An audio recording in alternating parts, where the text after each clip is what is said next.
Première vérité, c'est Dieu qui guérit. C'est la première vérité à savoir sur la guérison. Le verbe guérir n'est pas un verbe qui est manipulé par tout le monde. Écoute ceci.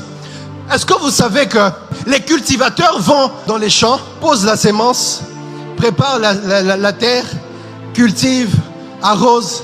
Mais est-ce que vous savez que c'est Dieu qui fait croître?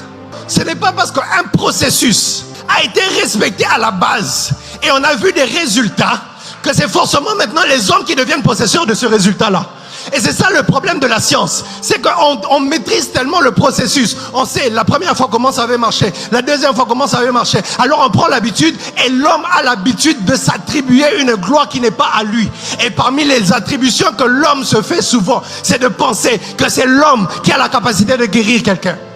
Voilà pourquoi j'aime beaucoup cette phrase. Le médecin soigne, mais c'est Dieu qui guérit. Et un enfant de Dieu doit toujours avoir ça en tête, que même lorsqu'il part aux urgences, ne cours pas d'abord après le numéro de ton médecin, ne cours pas d'abord après le numéro de ton docteur, va aux urgences, il n'y a pas de problème, mais appelle le ciel.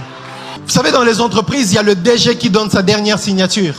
Même si le directeur des ressources humaines, le directeur, je ne sais pas moi de quelle autre filière, il fait déjà sa recommandation. Mais la signature finale vient du DG. Les autres là traitent les dossiers, mais le DG approuve le dossier. Dans le dossier de ta guérison, tous les autres là, ils traitent simplement le dossier. Mais celui qui approuve que ton dossier doit passer finalement, c'est Dieu.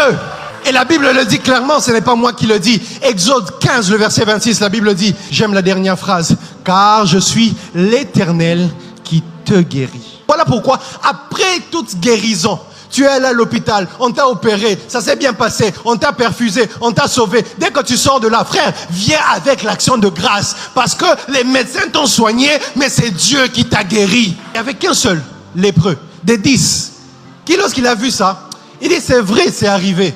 Sans que je ne vois celui-là qui nous a guéris.